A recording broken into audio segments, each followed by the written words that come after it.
Hello and welcome everyone to the daily news analysis of 8th of September 2023। तो आज की important articles तो जितने सारे हैं चलिए देख लेते हैं वन बाय वन। पहला जो है दिल्ली में torn venue for dialogue on reviving the Black Sea grain initiative. Next है African union to join G20 at Sherpa's Reach Deal। Modi presents a 12-point proposal to expand India-ASEAN relations, building consensus, restoring order, finding fuel in the Indo-Pacific. Then, impact of RBI's lending guidelines. What is the heat index and what is it important to measure? Why is it important to measure? Ukraine war, the issue with Russia's arm purchase from North Korea.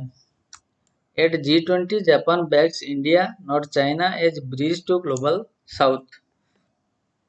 The next, high hopes for climate and energy at summit and as India takes lead. Modi Biden to discuss trade issues, jet engine drone deals during meet. Center to stop sites from weaving dark patterns to mislead buyers. Next है at Asian summit, Indonesia warns against new conflicts. UK rejoins EU's यानी European Union science research programme.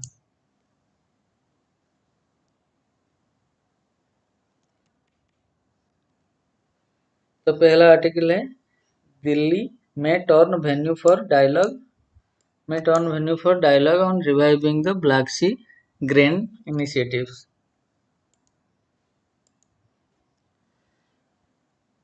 As world leaders gather in Delhi on Friday ahead of G20 summit, United Nations Secretary General Antonio Guterres is on a mission to revive the Black Sea Grain Initiative (BSGI) or BSI in talks on the sidelines of the summit. The deal that facilitates export of grain from Russia and Ukraine lapsed in July. Among those in Delhi, Turkey President Recep Erdogan, Russian Foreign Minister Sergei Lavrov, as well as leaders of European Union and United Nations officials will be trying to work out a compromise that will give assurance to Russia for an exchange that will allow grain export from blockade Ukraine exports to restart at the earliest sources told the Hindu. Ministry of External Affairs officials said that they were unaware of any meeting on the sidelines of G20 summit but underlined India's position in support of initiative the BSI, which was signed to avert massive shortage of wheat, sunflower oil and other commodities due to Ukraine conflict lapsed on July 17 after Russia refused to renew the deal, citing uncapped promises by Western countries.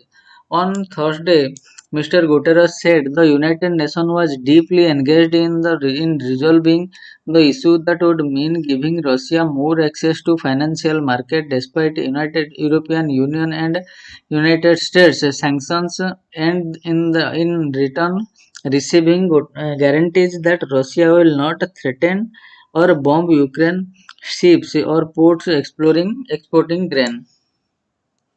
We believe that it's necessary to create a system of mutual guarantees that the Russian Federation is able to overcome difficulties that still exist, and guarantees that we will have to have the restoration of Black Sea initiatives, Mr. Guterres said at a media interaction in Jakarta where he attended the ASEAN and India East Asian Summit.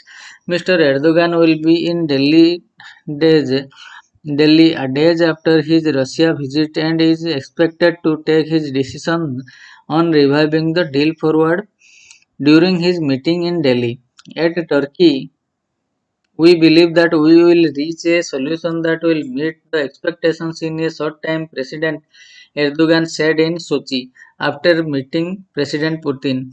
Last week, Turkey and the United Nations, which had first mediated the agreements signed in Istanbul in July 2022, had worked on a new package of proposal for Russia to consider and are expected to discuss the way forward during their visit to Delhi this weekend.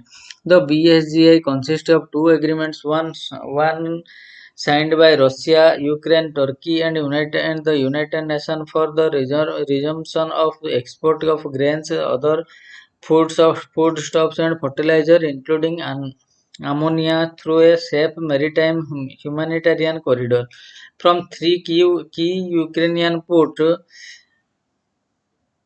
Kornomorsk, Odessa, and Eugene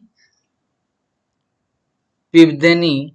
The order is an MoU between Russia and United Nations on promoting Russian food products and fertilizer in the world markets. Without the agreements, food inflation worldwide, particularly in African countries, is set to soar, given that both Russia and Ukraine combined represent 21.9% of global export of barley, maize, and wheat.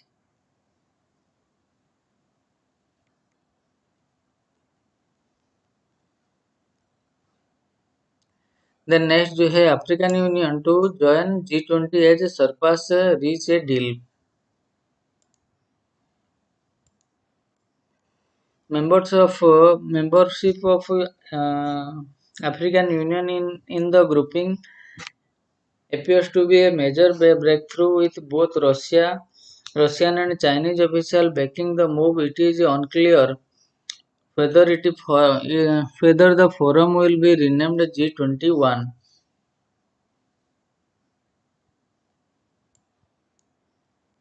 The African Union (AU) is set to join the G20 as negotiators agreed on clearing its membership, according to sources privy to the discussion.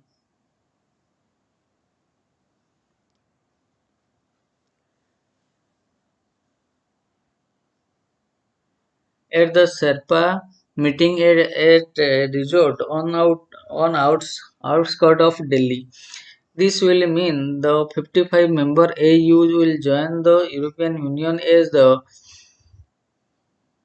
only two regional bodies in G20. While it is still unclear whether G20 will be renamed as G21 after the induction of African Union, Indian officials said the announcement would help leave a lasting imprint of the work the Indian presidency has done in bringing in the global South's ambitions to the economic groupings as talks paused on Thursday afternoon. Sherpas, who are the personal representative of each of the G20 leaders, will move their discussion to the Delhi G20 venue next, but negotiations will continue until there is agreement for a draft declaration, the sources said.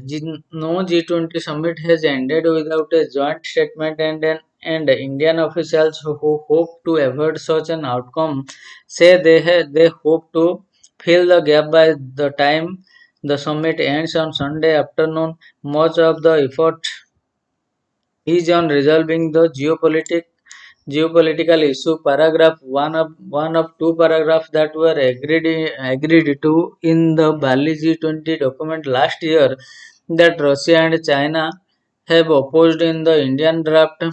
The most significant differences are over paragraph 6 of the latest draft that seeks to quote United Nations General Assembly resolutions condemning the Russian invasion of Ukraine, but there remain others, the sources said. For the past months, for the past month, Sherpas have been burning the midnight oil with negotiations on a draft declaration continuing until the early hours of the morning. Even on Thursday, the latest version of the draft was circulated close to 3 a.m.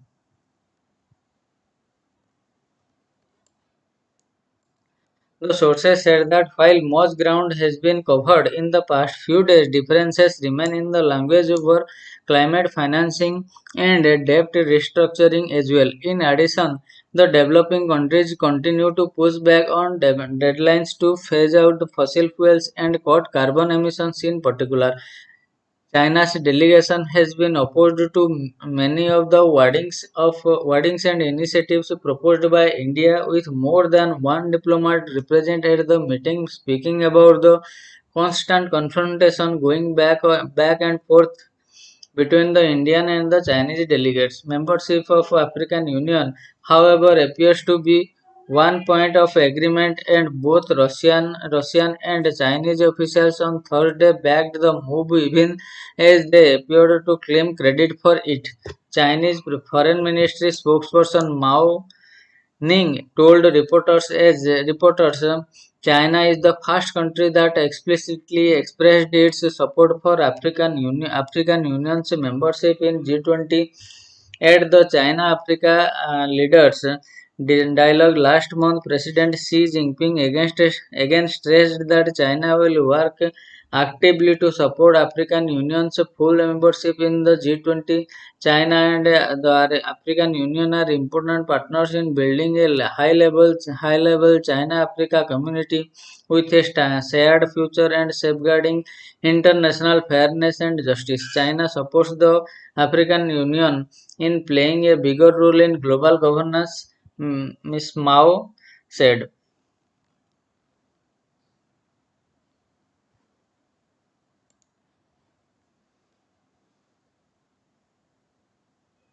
Russia's G20 Sherpa was also quoted as saying by Russian media that Moscow was among the first to support the African Union's membership.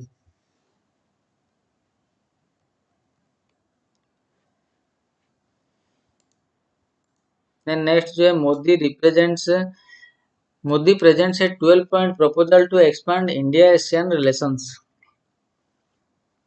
Prime Minister Narendra Modi on Thursday presented a 12-point proposal to expand cooperation between India and the Association of Southeast Asian Nations in areas such as connectivity, trade, and digital transformation, even as he called for building a rules-based post-COVID world order.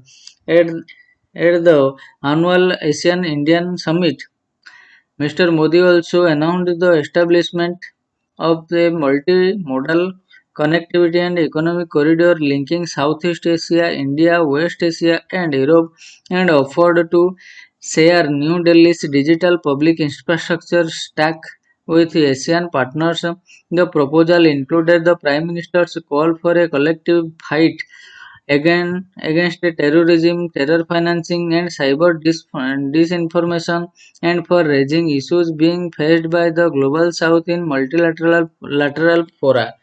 Also addressing the East Asia Summit, a forum in the Asia Pacific region to deal with issues relating to security and defense, Mr. Modi called for joint efforts to strengthen sovereignty and territorial integrity of all nations, even as he said India believes a code of conduct for South China Sea should be effective and compliant with the United Nations Convention on the Law of the Sea. Referring to geopolitical conflict, he reiterated that today's area is not of war, and dialogue and diplomacy were the only path to resolution of a conflict. Mr. Modi's comment on the South China Sea came amid increasing global concern over the China's military muscle flexing in the region, with several countries reacting sharply to Beijing territorial claim over the South China Sea in its latest edition of the Standard Map of China. The Prime Minister said terrorism, extremism, and geopolitical conflict are big challenges for all of us. It is imperative to adhere fully to international laws, and everyone's commitment and joint efforts are also necessary to strengthen the sovereignty and territorial integrity of all countries, he said. Building consensus. ये editorial का portion है। Building consensus, the success of G20 summit hinges on a truce among factious parties.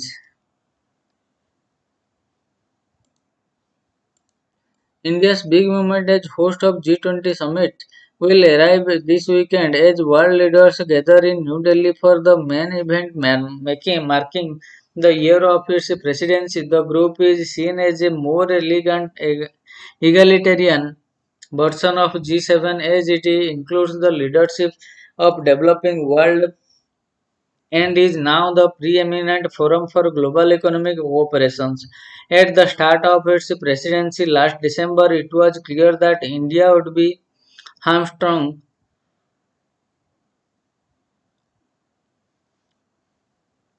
India would be hamstrung by several events.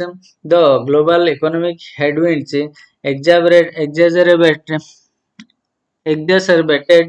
by the COVID-19 pandemic meant a challenging environment for New Delhi in ensuring that all countries were willing to contribute resources for imperatives such as climate finance and investment in health and poverty alleviations. The Ukraine the Ukraine conflict and the sanctions against Russia were next, practically splitting the G20 down the middle. This made forging a joint statement even last year difficult, but Indonesian President Joko Widodo was enabled to ensure a tenuous consensus by traveling to Moscow and Kiev and enlisting India's support. India's presidency also came amidst continuing bilateral tension with China over its border moves. This has become an additional problem for India's G20 Sherpa team, as China has played spoiler at many a meeting. The government's decision to hold the G20 summit 2 months early instead of in November, the practice has been official less time to ensure that the leaders' declaration is ready. Some of the heavy lifting on building consensus will now be left to Prime Minister Narendra Modi to handle. In the face of such odds, India's efforts to ensure the viability of the G20 process has been valiant and also a well thought out one. Mr. Modi made it clear from the beginning that India would not take sides of Ukraine conflict and instead focused on issues affecting the global south, holding a summit of developing countries, putting issues of food, fertilizer, energy security, multilateral reform, and global governance above geopolitical issues. India even hosted the Voice of Global South summit. Mr. Modi also campaigned the introduction of African Union into G20, which will be a feather in India's cap if it does through internally. The Indian G20 presidency has been marked by a distinct effort to democratize the process by holding 220 meetings across 16 Indian sites, which, though closely expensive, has ensured a showcasing of India's diversity. India's G20 movement is already memorable, but the days ahead will be crucial in cementing its legacy. That legacy hinges on ensuring a truce among its factious members that allows for consensus over the vision of one earth, one family, one future in next few days. Then next is restoring order. ASEAN did well to call out the Myanmar junta's repression of dissidents.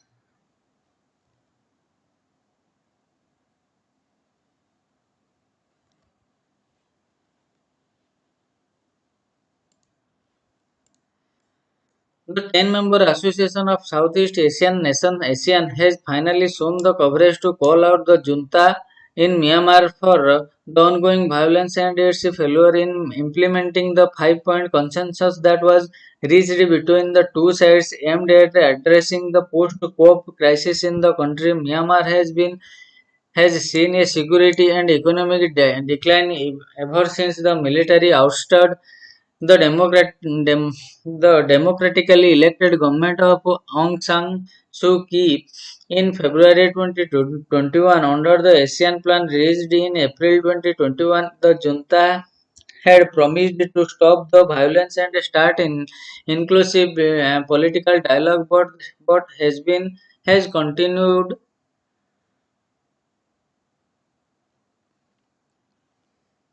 continued violating the consensus. ASEAN kept pushing the generals but stopped short of antagonizing them. However, the latest statement from ASEAN issued after its annual summit in Jakarta suggests a hardening of its stand.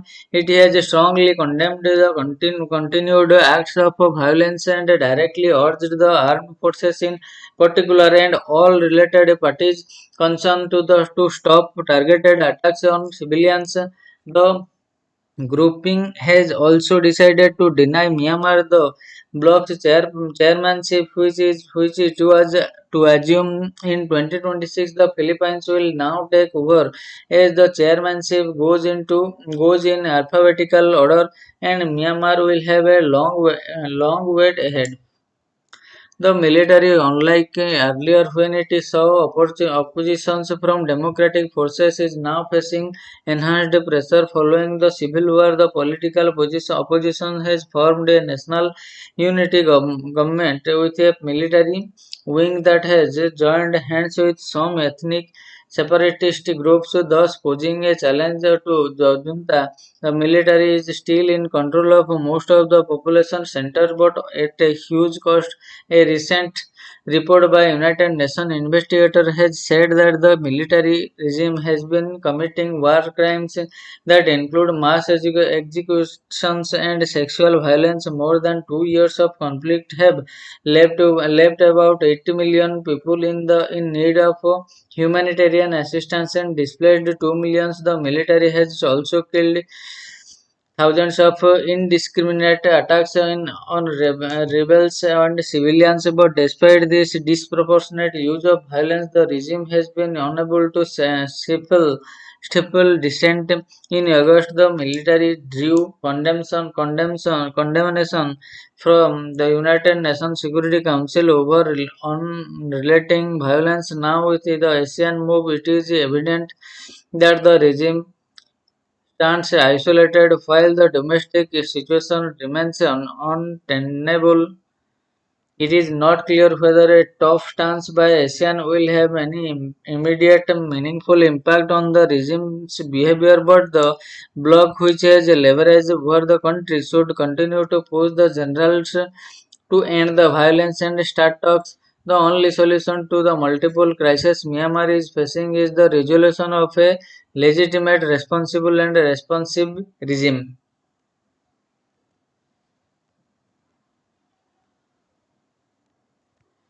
Then next we have finding Seoul in the Indo-Pacific. Finding Seoul in the Indo-Pacific.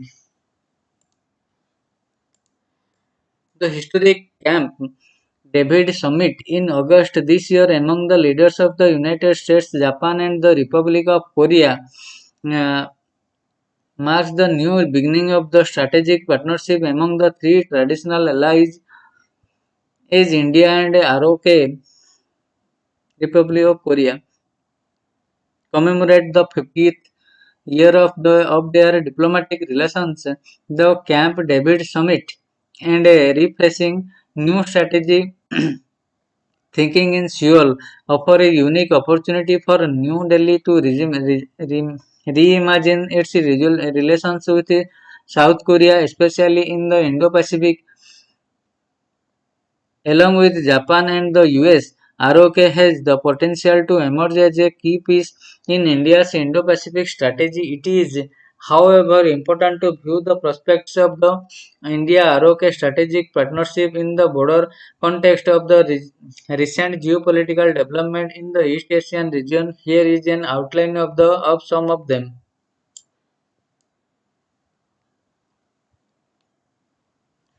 Significance of the Camp David meet. One of the most significant development in the region has been the South Korea Japan US trilateral meeting in the United States or the Camp David summit last month. For one, it indicates a much needed repair in Seoul Tokyo relations. This positive bilateral development in the function of a recognition of challenging regional security environment by the three countries. This could, along with the AUKUS, the US, United Kingdom, and Australia, the Quad, India, Japan, Australia, US, or Chip 4 alliance, the US, Japan, Taiwan, South Korea, lead to strengthened US-led alliance structure, though dispersed to reflect the multiple urges of the contemporary international system in East Asia. Second, the summit has the potential to set South Korea on a new strategic direction in the Indo-Pacific with improved relations with Tokyo, more synergy with the American view on China, and enhanced engagement of the Indo-Pacific. Third, this also marks a strategic shift in the Seoul's traditional approach of not offending China at any cost. The previous government, for instance, was far too shy or of articulating the China's challenge given its potential strategic fallout and Seoul's economic proximity to Beijing. Around 20% of its total exports to go to China.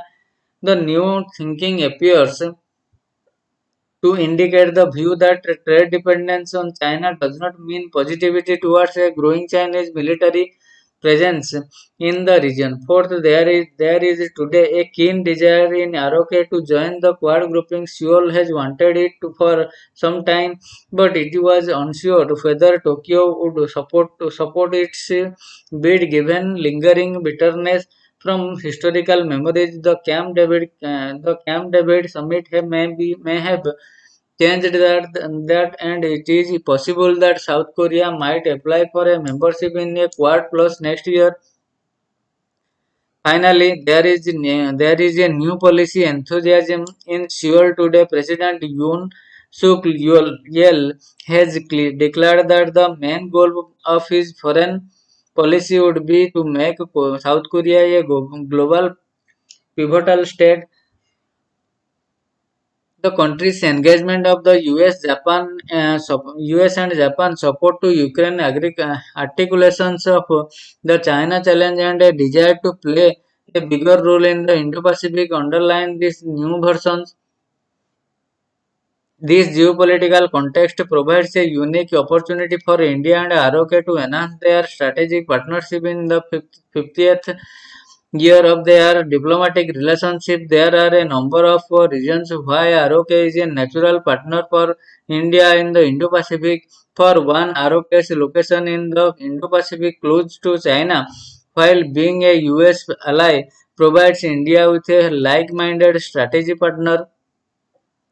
Second, for both ROK and India, the rise of China and its unilateral attempts at reordering the Asian security architecture are of great concern, even if the two sides hesitate in clearly articulating the China's threat.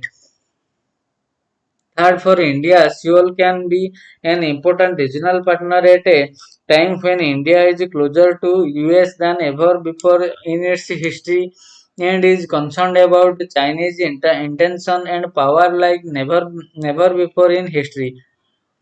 Defense nuclear reactor as focus areas. There are several areas where the two countries could focus on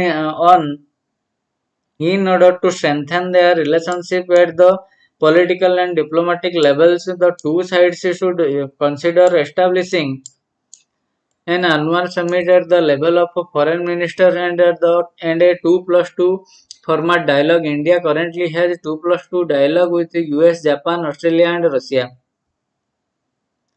The partnership could also benefit from reciprocal visit by Prime Minister Narendra Modi and Mr. Yoon to each other's country. Perhaps the two sides could be even more ambitious and explore the possibility of the negotiating a South Korea, Japan, India, US initiative on critical emerging technology ICET along the lines of the recently concluded India US ICET.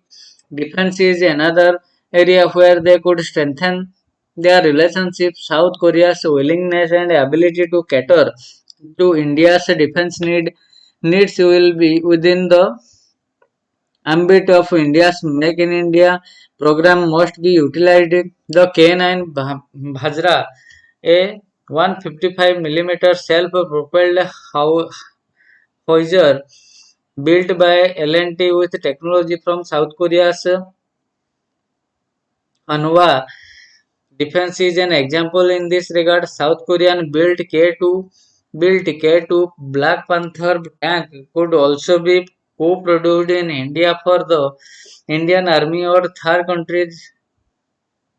Another area of collaboration still could be in the context of Korean built civilian nuclear reactor. Even after the conclusion of the India US civil nuclear deal, India International Atomic Energy Agency safeguard agreements and the nuclear supplier group Energy Weber. New Delhi has not been able to import any nuclear reactors due to difficulties foreign suppliers have with India's nuclear reliability law. Given India's growing need for clean energy and Seoul's remarkable track record in supplying cheaper and faster nuclear reactor to the United Arab Emirates, Saudi Arabia and Central European states, New Delhi could consider purchasing Korean-built reactors so as to expand the share of nuclear energy in the country's energy basket.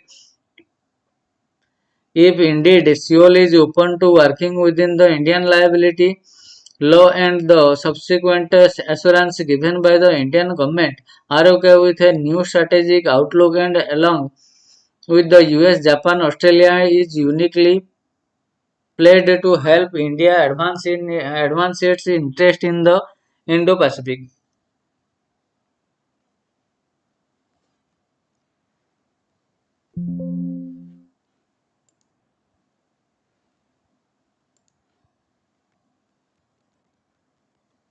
Then next जो है impact of RBI's lending guidelines. On August 18, Apex banking regulator, the Reserve Bank of India issued guidelines enabling a borrower to transition from a floating interest rate-based loan to one with a fixed interest rate. According to RBI, the endeavor was to address borrowers' grievances pertaining to the elongation of loan tenure and or purchase and increase in the EMI amount in the event of an increase in the benchmark interest rate. A lack of proper communication along with the absence of the consent formed part of the concerns. The provision should be extended to existing as well as new loan by the end of current calendar year. What exactly has RBI instructed? The Apex banking regulator has given borrowers the option to switch over to a fixed interest rate mechanism for their loan from floating rate. This would be based on a board approved policy drafted by the lending entity. The policy must also specify the number of times such a switch would be allowed during the tenure. The lender must also transparently communicate to the borrower all relevant charges alongside service charges or administrative costs associated with the transitions. The responsibility would rest with the lender to communicate clearly at the time of loan sanctions the impact emanating from the change in regime floating to fixed such as the change in the EMI and or tenure of a loan or both. The borrower would now also have the option to choose between enhancement of the EMI or elongation of the tenure or a combination of both. Here he might also opt to prepay the loan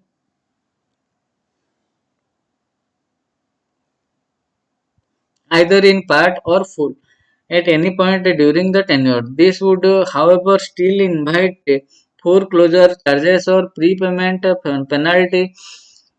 Further, the regulator has sought that lending entities provide borrowers though through appropriate channels a statement at the end of each quarter enumerating the principal and interest recovered till that EMI amount, number of EMIs left, and annualized rate of interest, annual percentage rate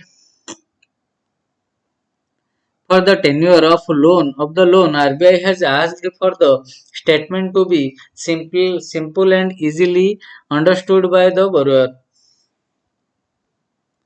The instruction would apply to all equated installment-based loans of different periodicities, albeit with certain changes based on the nature of the loan. What is the difference between a fixed and floating interest rate? Fixed interest rates are those that do not change during the tenure of a loan. On the other hand, floating interest rates are subject to market dynamics and base rate. Therefore, the risk differentiation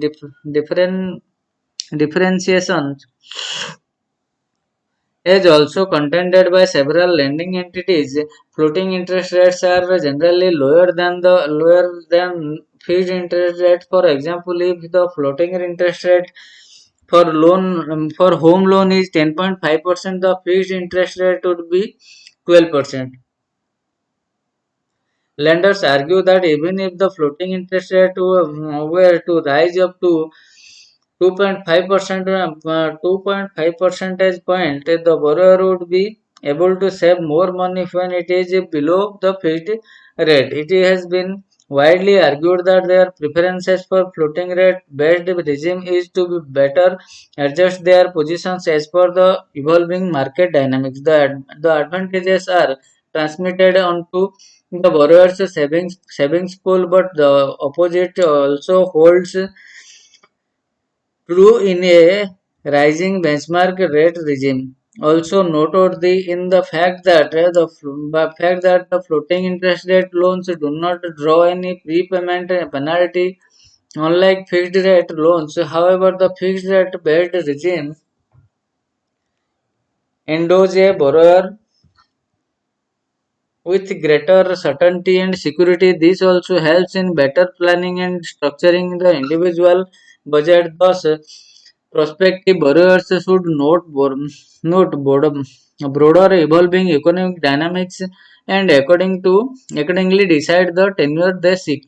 In a large similar context in 2010, V.K. Sharma, then executive director at the RBI, said at a conclave that lenders may argue that housing loan borrowers would prefer a floating rate loan to a fixed rate. This is where RBI's guidelines relating to customer appropriateness and financial literacy and credit counseling enjoyed upon banks come in, he pointed out. This is because typically an unsophisticated and uninitiated borrower may be driven largely by the prevailing lower short-term interest rate, almost completely oblivious to the potentially higher interest rates over such a long time horizon as, say, 10 years or more, he stated. Why is RBI's stance on assessing repayment capacity? RBI stated in the circular that lending entities are required to consider the repayment capacity of the prospective borrower. This is to allow borrower adequate or optimum headroom margin for elongation of tenure and or increase in EMI. About parameters for assessment, Governor Shaktikant Das had earlier stated that banks would have to consider the payment capacity of the borrower and how long payment capacity would last the age factor. He cautioned that it would be necessary to avoid unduly long elongation which sometime may going forward camouflage the underlying stress in a particular loan. The extension he stated must be for a reasonable period. It is a commercial decision that the banks have to take. We are just providing some broad guidelines, he informed. The next wave why is heat index.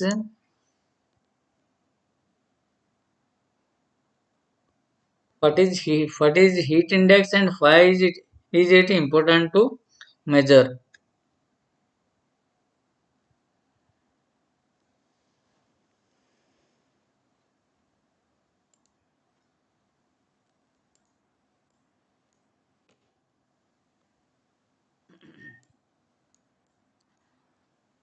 Earlier in August, Iran recorded a scorching heat index of 70 degrees Celsius in the coastal part of the country, a metric at which survival of life is unfathomable, if not possible. The country had also declared public holidays on August 2 and 3 on account of unprecedented heat. Reuters report this is not the first time this year that Iran is dealing with the extreme heat. In July, US based weather observer Colin McCarthy reported that the Persian Gulf airport recorded a heat index of 66.7 degrees centigrade.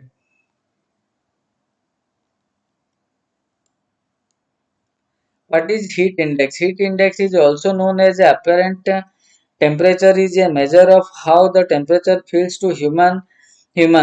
Relative humidity is an important factor that determines heat index along with air temperature. How is heat index calculated? A complex formula to calculate heat index was published by Dr. Robert Steadman, a professor in the textile and clothing department of Colorado State University in 1979. Dr. Steadman published two papers titled The Assessment of Sultriness Part 1, a temperature humidity index based on human physiology and clothing science, and part 2, effects of wind, extra radiations, and barometric pressure on apparent temperature, both describing his calculations of heat index. Dr. Stedman's study considers a typical adult human of either sex with a height of 1.7 meters and a weight of 67 kg. Dew point, which is the temperature at which gas is transformed into a liquid state, is an important factor in the calculation of heat index. In terms of atmospheric moisture, it's the temperature at which air cannot hold any more water vapor and droplets of water begin to form. Dr. Stedman used 14 degrees centigrade as the dew point in his calculation. Some countries have developed their own corresponding indices to measure heat index instead of using the one developed by Dr. Stedman.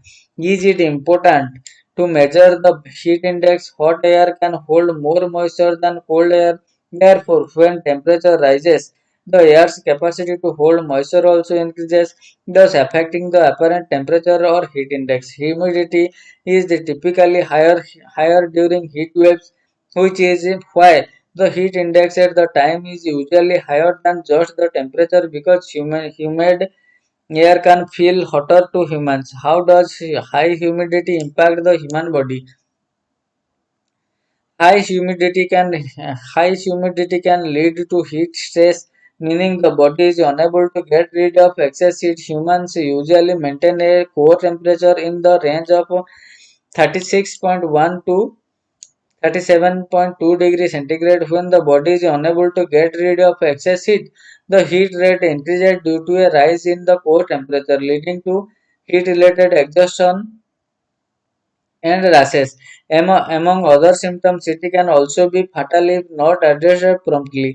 At higher temperature, the human body can lose excess heat through perse-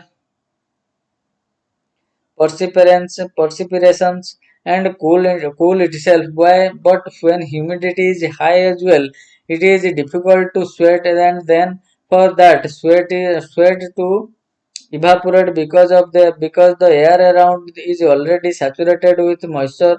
This makes it difficult for the body to lose heat.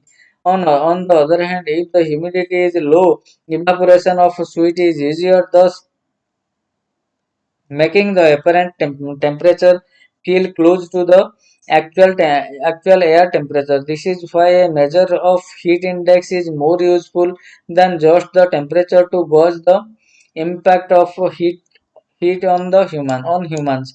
What measures can we take to adapt? A heat index value of 67 degree centigrade or above can be extremely dangerous for people and animals who have direct and prolonged exposure, said Tasina Madaba Cheranda, senior associate at the Center for Study of Science, Technology and Policy. With the climate change, it is likely that we will continue to witness record-breaking heat index values across the world. We will need to prepare and adapt to such extreme conditions by investing in early warning, making changes to work timings, and finding sustainable cooling solutions, he added.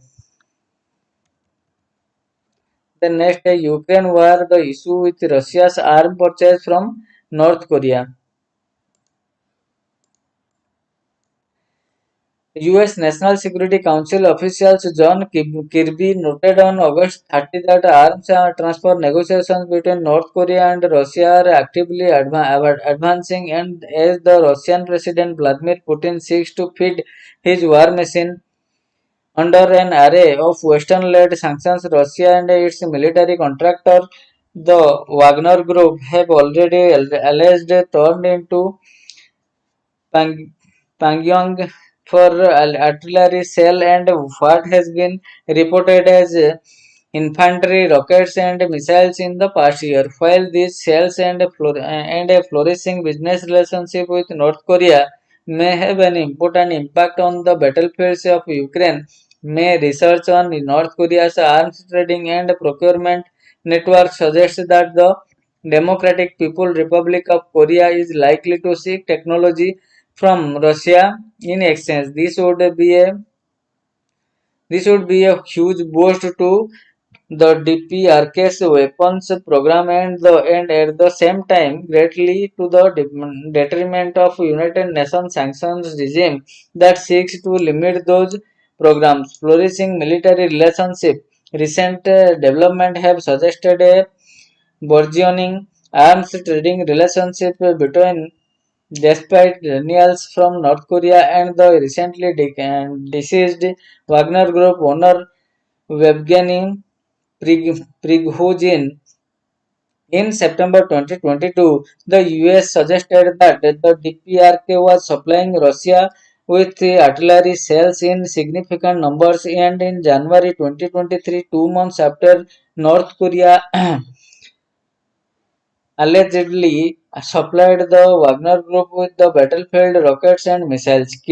Kirby shared satellites imagery of a train at DPRK Russian border carrying the deadly cargo. In March, Osot MK Raichev, a Slovakian national, was sanctioned by the US Treasury Department for working with DPRK officials to procure 2 dozen kinds of weapons and munitions for Russia.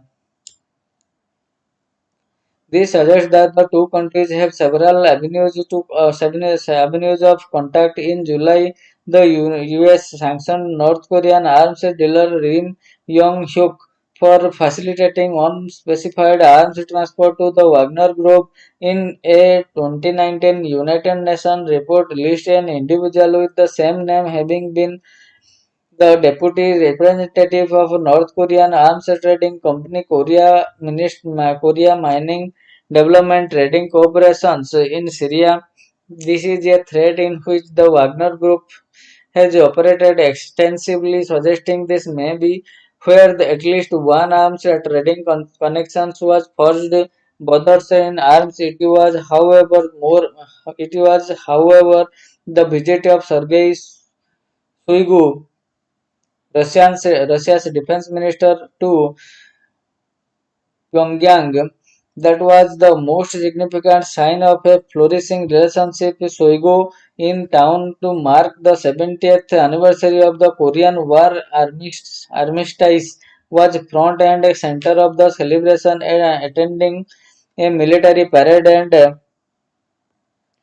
other pageantry. Overseeing the Chinese delegation, most significantly, Mr. Shoigu was guided around an arms exhibition by the North Korean leader Kim Jong-un. The exhibition featured in intercontinental ballistic missiles, long-range hypersonic missiles, and newly unveiled advanced drones among a range of or or other weapons systems. North Korean arms exports have grown steadily along with its defense industrial base since 1970s. Many transfers were made to Cold War ideological allies, but the country also increasingly sold weapons for hard currency and barter to soothe its economic woes. Iran was one of North Korea's biggest customers in 1980s during its war with Iraq.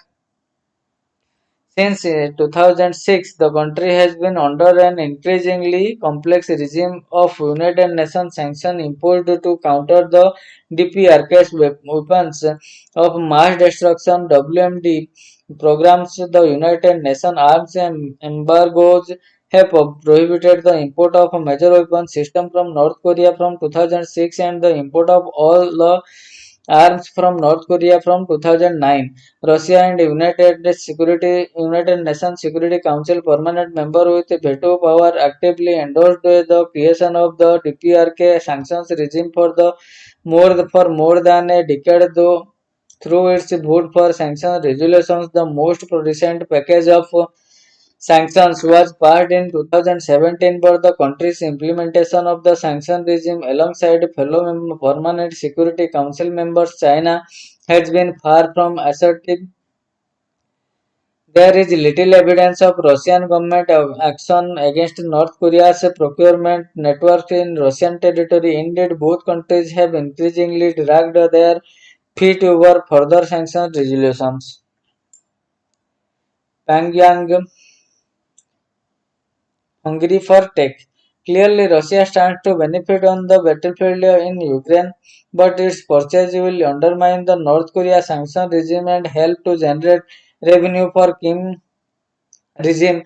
It could also spur a broader renaissance for the North Korea's arms export enterprise. North Korea desperately wants commodities such as food, oil, fertilizer, and other goods. The sanctioned Slovakian individual mentioned above, for example, worked with DPRK officials to procure weapons for Russia in exchange for material ranging from the commercial aircraft, raw materials, and commodities to be sent to DPRK.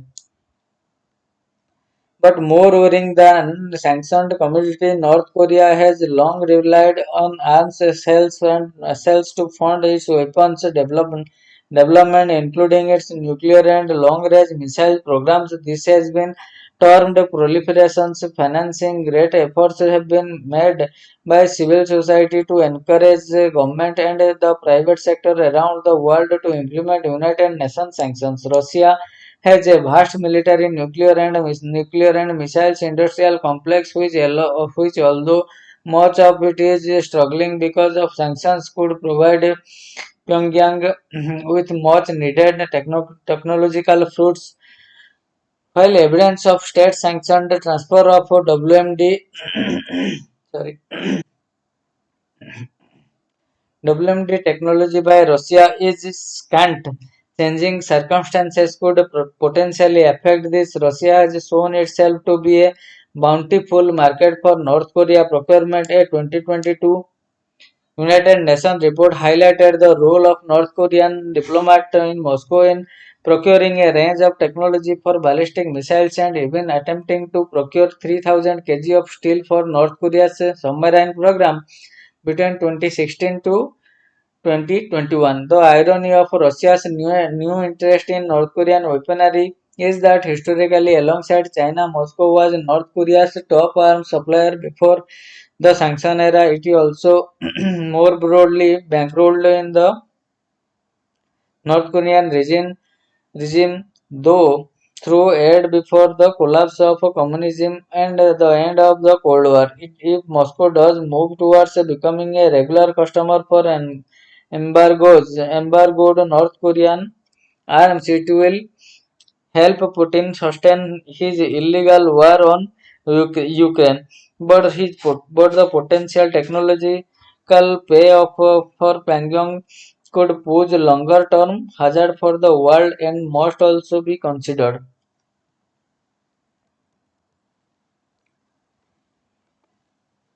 At G20, Japan backs India, not China as bridge to global south. Japan sees a rivalry over the leadership of the global south between India and China, and it is in the interest of Japan and the G7 that India plays a leading role in the global south, not China, says Tokyo-based strategic affair commentator. Beyond the immediate outcomes of G20 summit, on one key takeaway with longer-term implication is the positioning of India as a key bridge to the global south for Japan and West.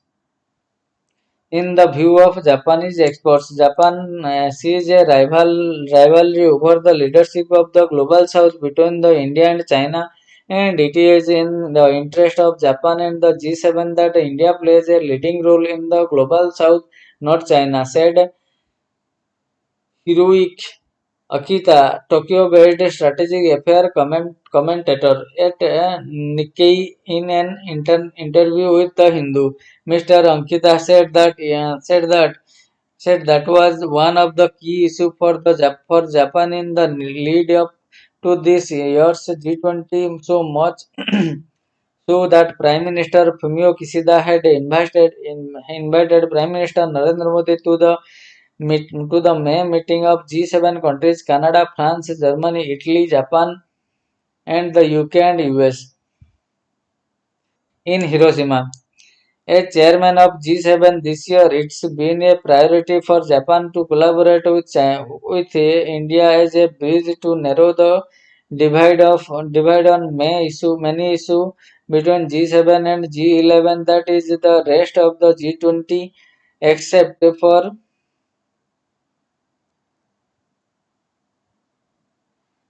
for China and Russia, which are trying to counter the G7 world order, he said.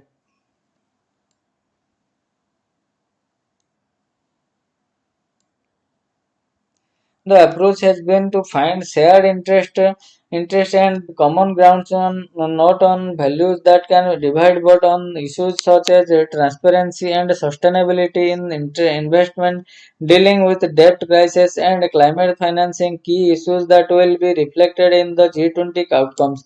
India-China divide.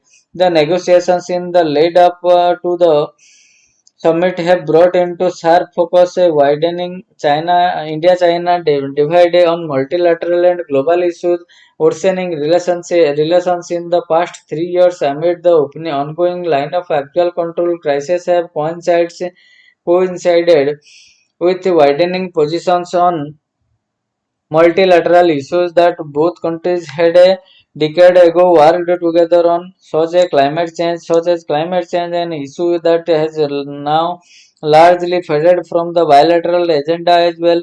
On debt crisis faced in the developing world, India has also increasingly pointed to Chinese lending under the 2013 launched Belt and Road Initiative, which India did not join as a cause. Liu Hong, Vice President of Center for China and Globalization in Beijing, said the broader issue was not about only India and China, but how ASEAN countries as a whole can improve their ability to manage and influence global governance, including at the G20, you look at its foundation has primarily been controlled by the West. Not just the G20, but even the BRICS and SCO are the platforms to discuss global issues and economic cooperations, but unfortunately, because of geopolitical factors, the basis to cooperate is not stable, he said, especially in the last 3 years. He added the communication channel between India and China have been broken.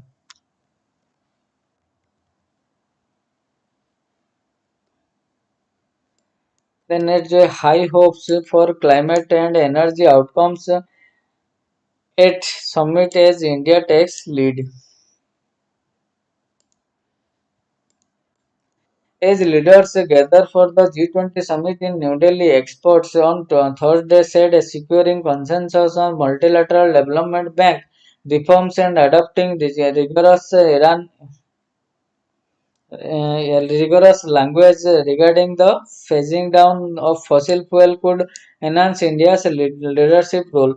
The G20 countries is responsible for 85% of the world's GDP and 80% of the emission. Failed to reach a consensus at the Energy and Climate Ministers meeting in July on the phasing down of the unabated use of fossil fuels, tripling renewable energy capacity to 11 terawatt by 2030 and providing low-cost financing to developing countries issues critical to limiting global average temperature rise to 1.5 degree centigrade despite the complexity of discussion and uncertainties surrounding energy transmissions and MDB reforms, there is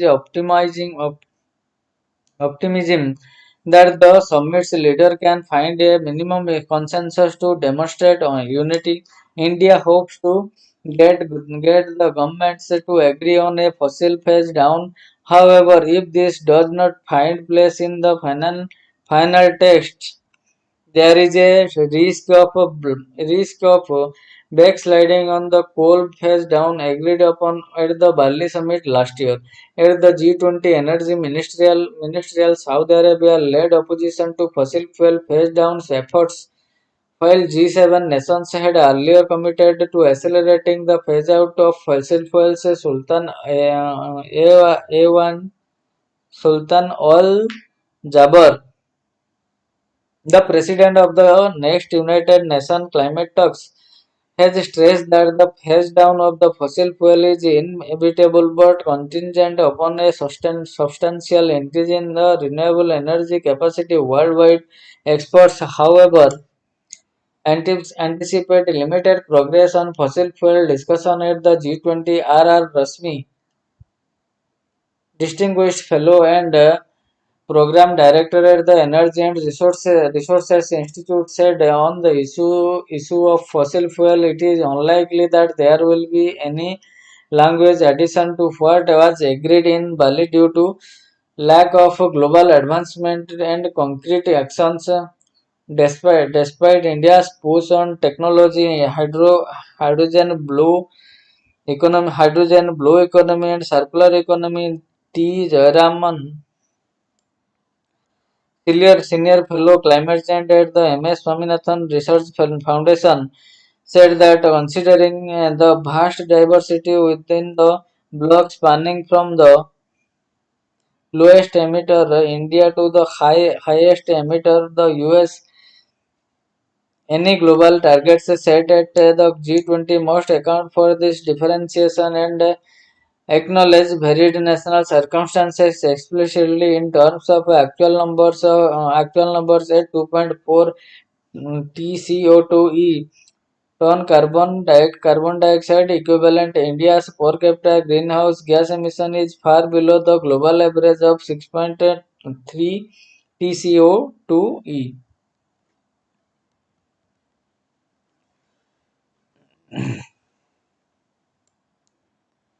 Modi widened to discuss trade issues, jet engine drone deals during meet.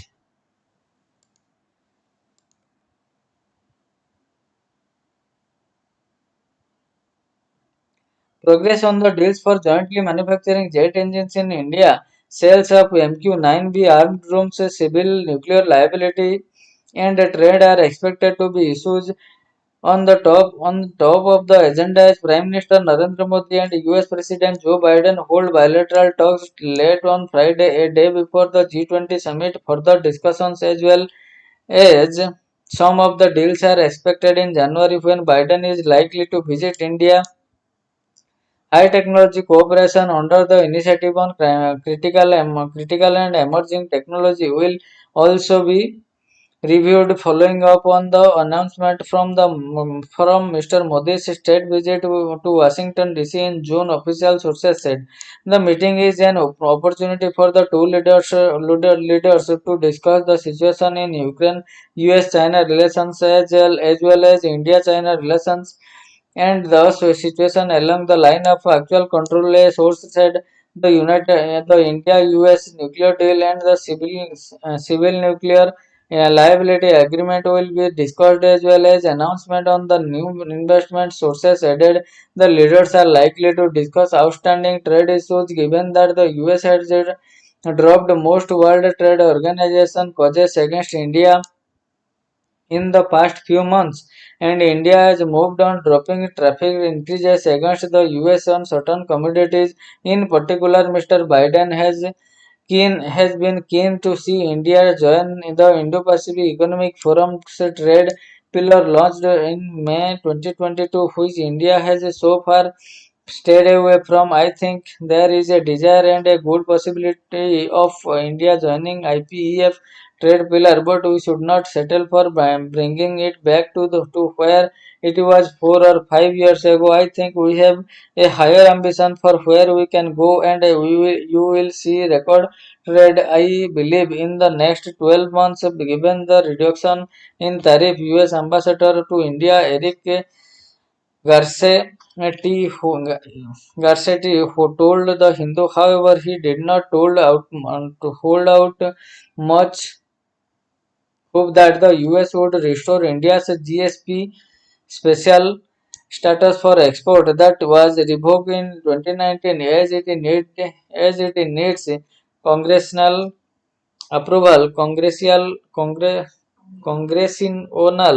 approval. The Defense Ministry is all set to issue a letter of request for the purchase of 31 General Atomic MQ-9B armed drones, 15 for the Navy and 8 each for the Army and Air Force. 8 years since the civil nuclear deal, which brought India into the global civil nuclear energy fold, cooperation between the two countries remains stuck over the US concerns on India's nuclear liability law. Keeping this in mind, the two countries recently announced cooperation on small modular reactors during the PM's visit to US in June. General Electric and Hindustan Aeronautics Limited signed a MOU to license manufacture the F-4414 jet engines in India, while stating that an agreement on this is not expected to be concluded this week. An official in the known no said that it was under progress.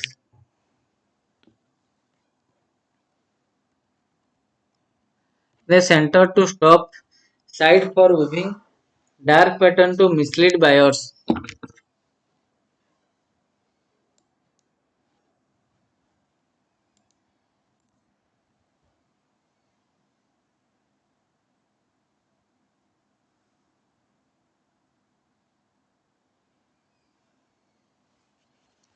The center has sought public comments on the draft guidelines for prevention and regulation of dark pattern on the internet, particularly in e-commerce platform. The guidelines include ways to prevent and regulate false urgency basket sneaking, confirm semming, forced action, subscriptions trap, and more such dark patterns. The public can comment on the guidelines uploaded on the Union Consumer Affairs Ministry website till October 5. Dark patterns have been a prominent feature of many apps and websites over the course of the Internet's growth, and regulators around the world have started taking steps to limit them in the European Union. For example, users complained that Amazon's Prime service was difficult to unsubscribe online, as the firm would redirect users through a series of pages seeking to return them. After talks with the European Commission, the company agreed last June to simplify the process, misleading users. The draft guidelines have defined the dark patterns as any practices or deceptive design design pattern using users interface for users experience interaction on any platform designed to mislead or trick users to do something they originally did not intend or what want to do. By subverting or impairing the consumer autonomy, decision making or choices amounting to misleading advertisement on or unfair trade practice of or violation of consumer rights. Some of the different types of dark patterns defined by the ministry are false urgency, meaning falsely stating or implying a sense of urgency, basket sneaking, and meaning inclusion of additional items at the times of checkout without the consent of the user, and confirm sending or using a face, video, audio, or any other means to create a sense of fear or shame or ridicule or guilt in the mind of user. The dark patterns include forced action, which forces a user into taking an action that would require the user to buy additional goods, subscription trap, or the process of making cancellation of a paid subscription impossible or complex. Interference is the design element that manipulates the user's interface and bait and switch. The practice of advertising a particular outcomes based on users' actions.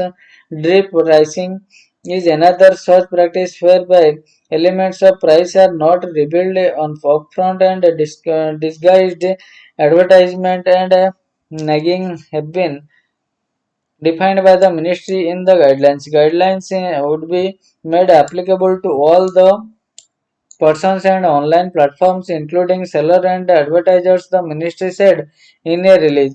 Renu Gupta, an advocate who has written about the dark patterns and competitive competition, commended the introduction of draft guidelines, but cautioned that the enforcement might be tricky issue. The real challenge lies in conclusively providing that certain practices in the deed qualify as dark patterns. Mrs. Gupta said, consider the pulse category.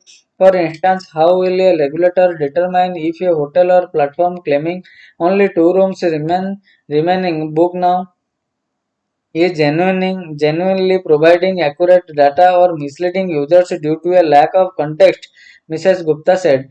She said some dark buttons were easy to regulate, such as e-retail sites adding items to a customer's cart, while other categories like disguised advertisement may need further clarity.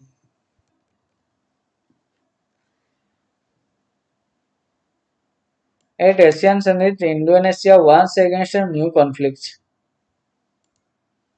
Indonesia warned leaders including US Vice President Kamala Harris, Chinese Premier Li Wing, and Russian Foreign Minister Sergei Lavrov against the sharpening rivalries as they wrapped up an East Asian summit in Jakarta on Thursday.